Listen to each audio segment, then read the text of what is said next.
résistants pour la défense de la patrie face à la fameuse déclaration de l'honorable Willy Michiki, décrétée et soi-disant cesser les faits au Wazalendo.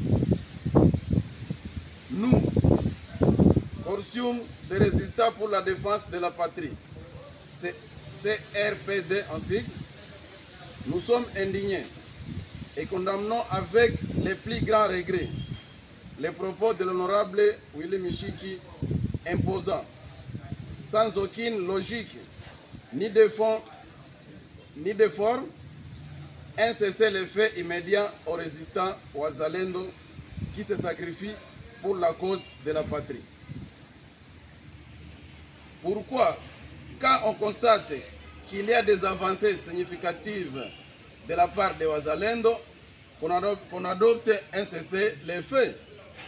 N'est-il pas une manœuvre d'octroyer un bon moment à l'agresseur de se consolider?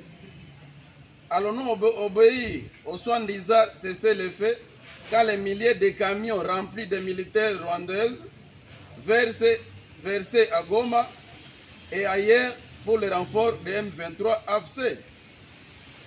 Trop, c'est trop. Nous tenons à informer l'honorable Willy Michiki que tout est en course d'évolution. Les Congolais ne sont pas épargnés. À conséquence, il ne lui revient pas les droits de poser un style de jeu au Wazalendo pour recouvrer la confiance que l'agresseur lui doit. Si l'on se souviendrait du dossier de Grenada au Canada, où, sous la conduite du patron de tous les traîtres congolais, les mêmes honorables s'étaient présentés comme les chefs coutumiers congolais, tout en adhérant au coup contre la République démocratique du Congo. Ce que l'honorable Willy Michiki fait aujourd'hui, c'est donc une simulation de faits. Nous ne reconnaissons pas l'honorable Willy Michiki comme la personne digne de nous donner ni de nous proposer une ligne de conduite. Par la même occasion, nous mettons en garde les politiciens qui violent la confiance que le peuple congolais a placée en agissant contre la République démocratique du Congo, tout en laissant l'opportunité à l'ennemi de violer son intégrité. Quoi qu'il en coûte, nous ne donnerons plus à qui qu'il soit de l'occasion de jongler de nos valeurs patriotiques au moyen de la ruse. Les victimes de cette agression, nous épouser sont nos parents, nos frères et sœurs. Nous déposerons les armes lorsque le dernier centimètre de notre territoire sera libéré. La lutte continuera. Que vive la République démocratique du Congo. Pour le comité directeur du consortium de résistants pour la défense de la patrie, Général Mahachano, Général Gilbert Nikacha Bindi, Général Ngol Luanda, Général Janvier Ito Baroki, Général Matata Chinois, Général Boazi Frank, fait à Oufamando le 15/4/2025.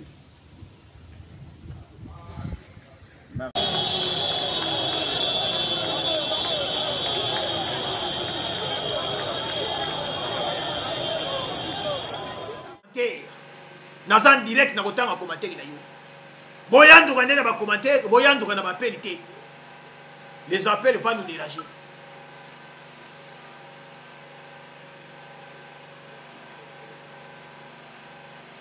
Voilà. Un député de l'Union sacrée ayaki na etandeki. Pona koloba na ba Wazalendo. Bobundate. Les Wazalendo de Mwenga. Ya Fizi, ya Uvira, ya Walikale, ya Maniema, ya Ruchuru, ya Masisi. Bobundate. un député de l'Union sacrée. Or, dans l'Union sacrée, le chef, c'est le président de la République. Avant de faire une déclaration, il faut consulter le chef de l'Union sacrée. Parce que, dans mon tata école, à Plasaki, moi, Namboka André Mbata. Est-ce que Willy Michik a coquille kolekana etandoike sans toutefois à consulter le chef de l'Union sacrée qui était nommé par le président de la République? Nakombo ya André Mbata. Je ne pense pas. Voilà ce que va de Basiliki. Balobi soki titchekeri mutu ali kotinda. Batu ya Union sacrée bayaka koboya kabiso awa na ligne de front. Nous les Wazalendo. Et d'ailleurs, ces Wazalendo disent ne sont pas concernés, ni de près ni de loin. Na ba discussion ezali koleka na Qatar na Doha. Baza clair. Sikoyo bana Congo. Pourquoi batoyo bandokyo yo bakomi koboya ba Wazalendo ba bundate? Pour quelle raison? Et je pense que tu l'as dit, Lili est tamboli boki mobiba. Ndenge o ba terroriste na ville ya Goma. Na Bukavu. Lobby ezalaki renforcement des terroristes na kati ya Bukavu. Petomoni ebele ba bandeki kokende direction wapi na ligne de front na Uvira. Koto tomoni un individu Willy Michik. Un sorcier député. Alors que Wazalendo va bundate. Dans les mêmes jours, après un jour, tu as comme on a renforcement des militaires terroristes et les RDF. Ils ont quitté ville à Bukavu pour les territoires d'Uvira. Ni les autres commandés.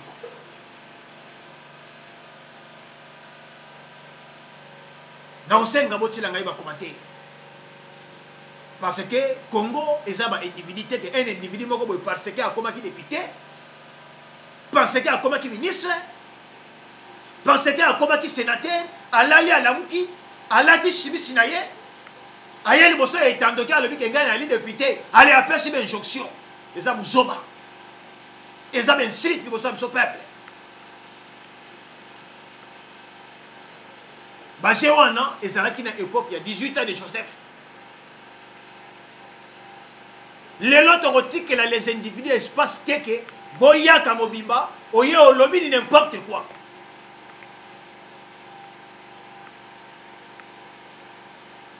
Et voilà, bana Congo.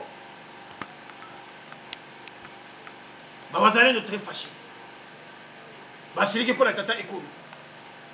Pour quelles raisons bakomi ko senga bango? Babundate. Baké na cessé les faits. Pendant que nous sommes dans les cessez les faits, les terroristes se renforcent.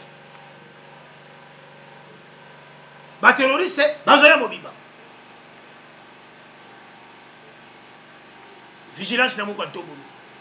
Soki oyebi eloko wana, bazobenga cessez les faits. Et pas ya Wazalendo. Les Wazalendo ne sont pas concernés dans vos cessez-les-feux là. Ma pause, il a dit non, pause, au final, bouton. Ma Wazalendo, bazana katite. Bino va faire des sebons, mais ça n'a qu'au final, bouton. Bon, final, bouton, bon téléma. Bon, bundate. C'est un commentaire. Tous les Canadiens, ma solo, n'a mis sur les balais, il y a beaucoup de lelo. Tolobaka, tout se paie ici-bas. Ah, nous se fout à ma awa. Nassé. Bisobanso, toyebi. Ndenge, le sorcier batekaka. La ville de Bukavu. La ville de Goma. Nababa Sisi, et Baba. Maminova. Yonanga toyebi. Mais na ko belele ya biso population toyaki kobelela tolobaki na muka ntombolo ale bandoki wana bango nyonso bokanga bango tolingi komona bango te au sein de l'armée sont des officiers commerçants oyo bazwa formation te parce que soki bazwaka formation ya malunga bakondima te ke babonza mboka bateka mboka epai ya ennemi nde tomonaka batiaka bango amokama te e soki na bosani te bazalaka 5 ou bien 4 les officiers traîtres les sorciers batiaka bango amokama te me bandeko lobi moko akufaki ye moko basimbi pa mutu te babeti ye pete akufi na susi na mawa parce que depuis abotama nano akota boloko te ye ayebaki kaka vine kaka koteka baminere koteka mboka azozwa mbongo ali kolia ali komela ali kosopa champagne yango vi ye ayekolaki siko lelo oyo ntango aye kose retrouve na esika moko boye tobengaka ndolo abaluki ali esika moko depuis ntongo etanaki ntina butu nde lobi akufi na mawa na susi akufaki napesa bino kombo na ye et azali azalaki général ya 34e réseau militaire 34e réseau militaire akufi na ndolo voilà abengami na kombo ya monsieur Alain Bia ni tetesia ye wana oyo azalaki comme le commandant ou général de la 34e région militaire oyo abonzaka Goma na Bukavu et voilà lobi akufaki ye moko na kati ya prison ya ndolo sikoyo bandeko nayebi te soki ozolanda ngai malgré liwa ya mutu basepelaka nango te yo olobi nini na commentaire na yo nakosenga mwana Congo bana mboka esika bozali boyanduka un traître mutu oyo abonzaki Goma abonzaki Bukavu oyo abomisaki la population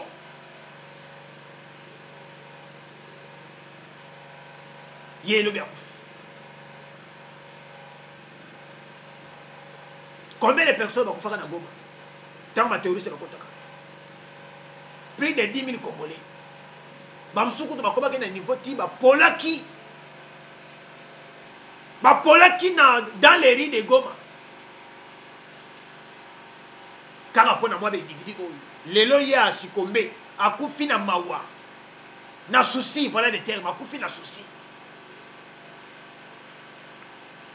maintenant okomate mingi te oyo eza important message eleki mpo na ngai na koloba eza lifuti na ye azwi mpo na états-unis babombaka batraître te na bamboka wane baoccidentaux babombaka batraître te soki ozali traître bakangi yo yebaki bakoboma yo mais epai na biso bazotiaka bango na boloko or na boloko soki lelo nanga ye bato ya liboso ya kobimisa kaka bango wana babwanga ntsutu les edouard bango nyonso wana tiena ngai commentaire na yo soki nano sabona te sabone émission like partager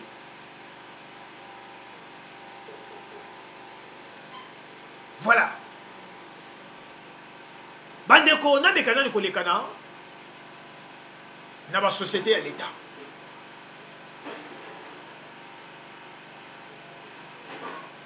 mingi tobande kobelela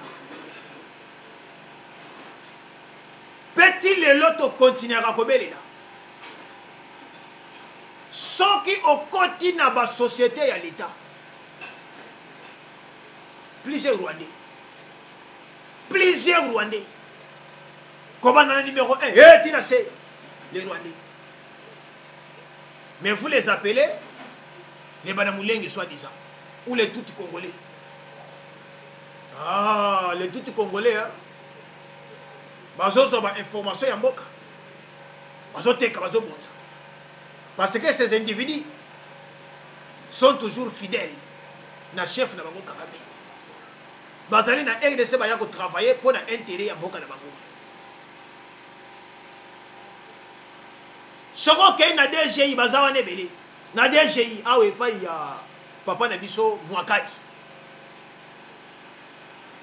mbote na DG Mwakadi Mwamba na DGI bazawa na ebele le tout Rwandais bazawa na ebele oh Joseph Atrela ko placer. Si aujourd'hui nous parlons, nous dénonçons et division, et tribalisme, et séparation, oh boyé, c'est de n'importe quoi. Est-ce que ce qu'on a Rwanda? Na ba institution na bango, okuta ba Kongomani bazali kuna? Est-ce que na Uganda to travailler na institution na bango? Voilà le répète à la président de Wakanda contre Tata Ekulu.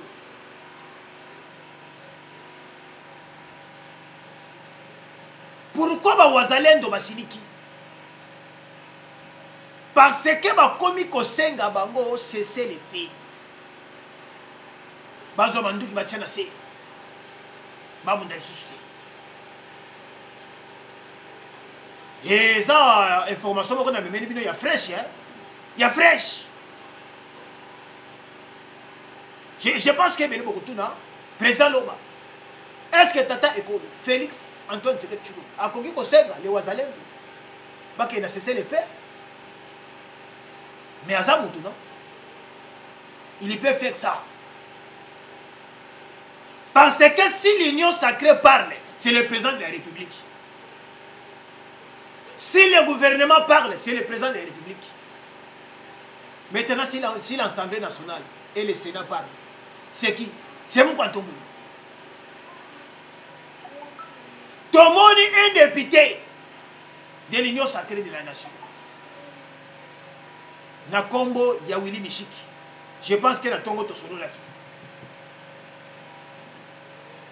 Willy Michiki a bimi mobimba na etandoke.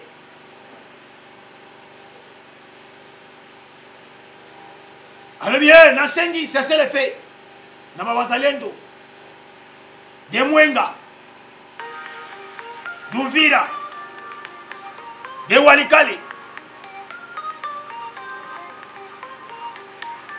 Nasengi, c'est ça nga commentaire. Nazan direct na kotanga commentaire na yo. Boyandu kana na ba commentaire, boyandu kana ba pelite. Les appels vont nous déranger.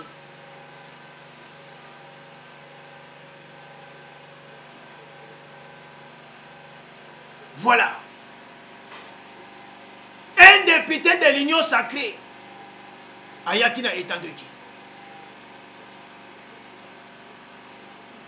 Pona Koloba, Nama Wazalendo. Bobundate, les Wazalendo de Mwenga, ya Fizi, ya Uvira, ya Walikale, ya Maniema, ya Ruchuru, ya Masisi. Bobundate. Un député de l'Union sacrée. Or, dans l'Union sacrée, le chef, c'est le président de la République. Avant de faire une déclaration, il faut consulter le chef de l'Union sacrée. Parce que, Namona Tata Ekolo, a Plasaki, moi Namboka André Mbata. Est-ce que Willy Michiki a coquille Kolekana Etandoike sans toutefois à consulter le chef de l'Union sacrée qui était nommé par le président de la République? Nakombo et André Mbata. Je ne pense pas. Voilà ce que va de Vassili. Balobi soki Tshisekedi muto ali kotinda. Batu ya Union sacrée bayaka koboya kabiso wana ligne de front, nous les Wazalendo. Et d'ailleurs, ces Wazalendo disent ne sont pas concernés, ni de près ni de loin. N'a pas de discussion ezali koleka na Qatar na droit. baza clair sikoyo bana Congo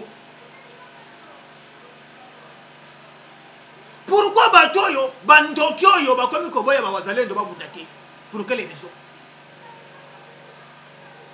Et je pense que tolandi bilili etamboli mokili mobimba ndenge oyo baterroriste na ville ya Goma na Bukavu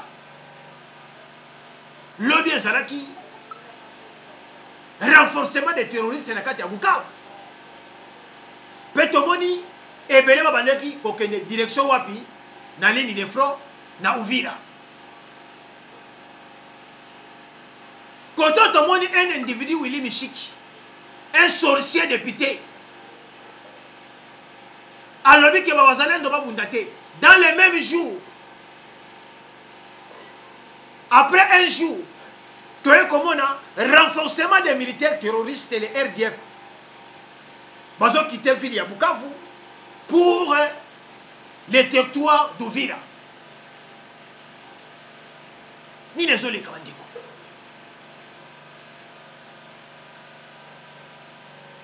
na osenga botila ngai ba commenter parce que Congo ezaba individu que un individu moko boy parce que akoma ki député parce que akoma ki ministre parce que akoma ki sénateur alali alamuki alati chimisi na ye ayeli boso etandoki alobi ke ngai na li député allez apesi ben injonction eza muzoba eza ben insulte boso biso peuple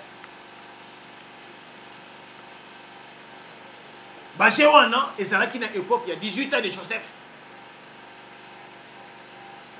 lelo tokotikela les individus espace teke boyaka mobimba oye olobi ni n'importe quoi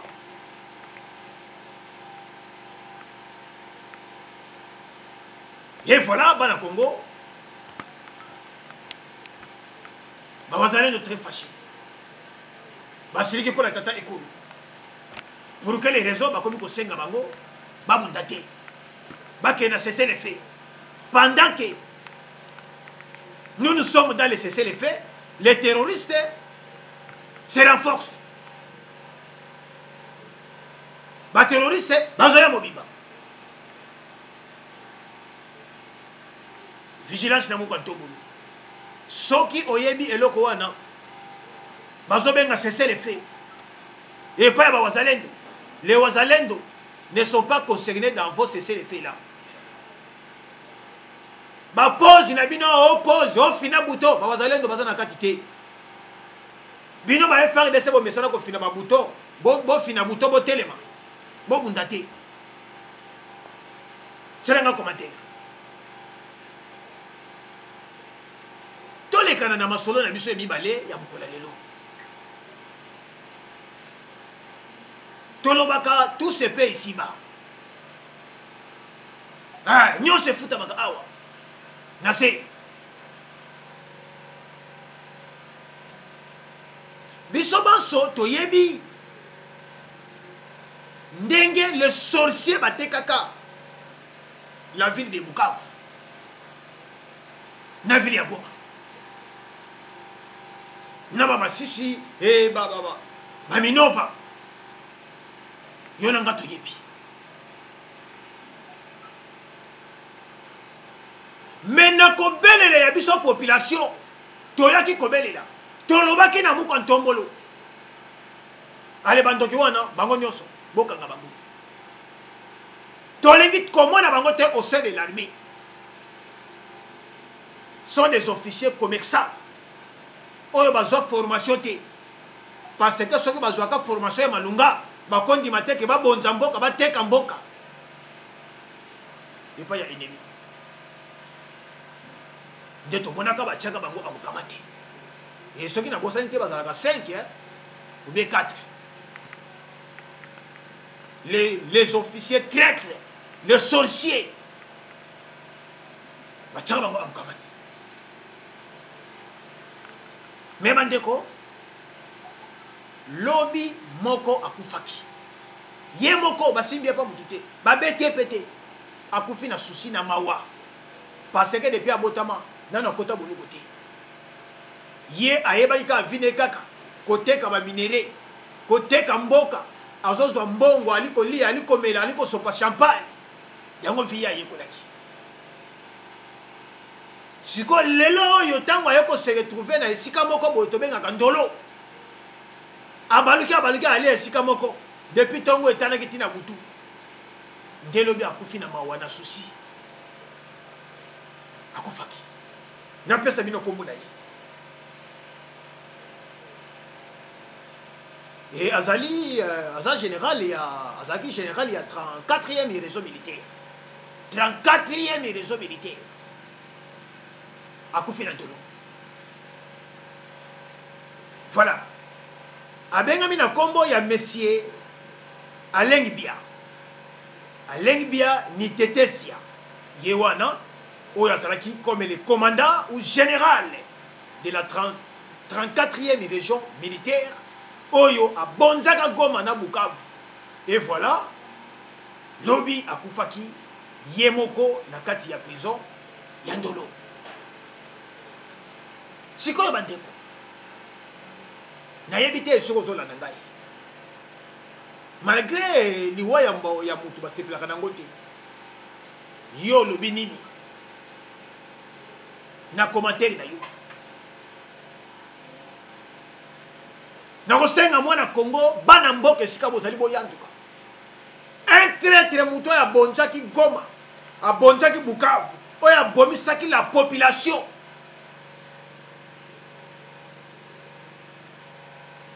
ye lobi akufi. Combien de personnes bakufaka na Goma tant ma terroriste bakotaka plus de 10 000 Congolais bamsuku to bakomaki na niveau ti bapolaki dans les rues de Goma kaka mpona mwa baindividu oyo lelo ye asikombe akufi na mawa na souci voilà le terme akufi na souci maintenant okomate mingi te oyo eza important message eleki mpo na ngai na koloba eza lifuti na ye azwi mpo na États-Unis babombaka batraître te na bamboka wane baoccidentaux babombaka batraître te soki ozali traître bakangi yo yebaki bakoboma yo mais epai na biso bazotiaka bango na boloko or na boloko soki lelo nanga ye bato ya liboso ya kobimisa kaka bango wana babwanga ntsutsu les Edouard bango nyonso wana tiela ngai commentaire na yo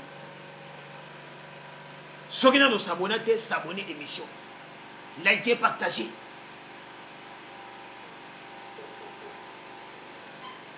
voilà bandeko nameka nani kolekana na basociété ya l'état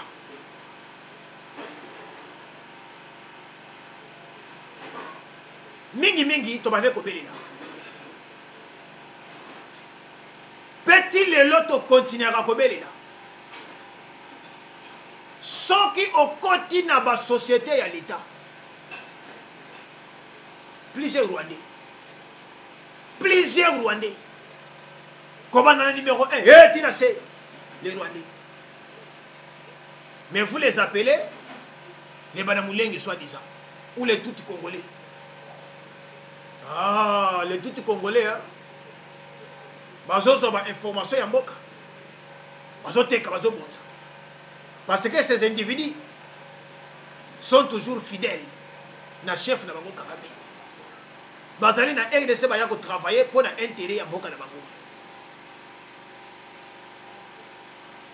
soko ke na DGI bazawa nebele na DGI awe pa ya papa na biso Mwakadi mbote na DG Mwakadi Mwamba na DG bazawana ebele le tout rwandais bazawana ebele oh Joseph Atrela ko placer. Si aujourd'hui nous parlons, nous dénonçons division, tribalisme, séparation, boyé, c'est de n'importe quoi. Est-ce que ce qu'on a na Rwanda? Na ba institution na bango okuta ba Kongomani bazali kuna Est-ce que dans Ouganda, tu travailles dans l'institution de Bango? Voilà le répète à la maison de Kanda. Contre Tata Ekulu.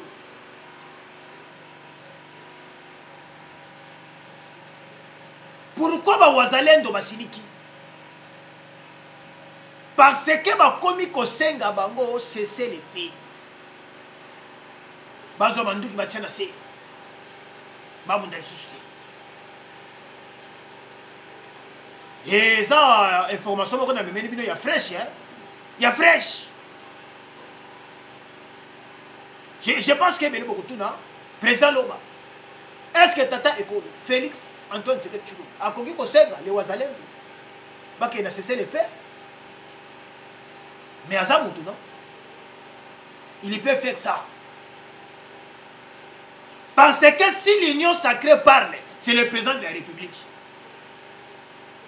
Si le gouvernement parle, c'est le président de la République. Maintenant, si l'Assemblée nationale et le Sénat parlent, c'est qui? C'est mon Kantoumou.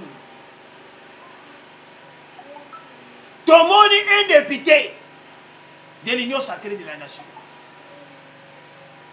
Nakombo Yawili Mishiki. Je pense que la Tongo Tosono là.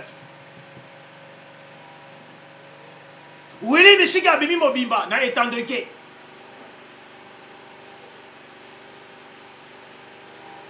Alors bien, Nasengi, c'est le fait. Na Wazalendo. De Mwenga. D'Uvira. De Walikale. Nasengi, c'est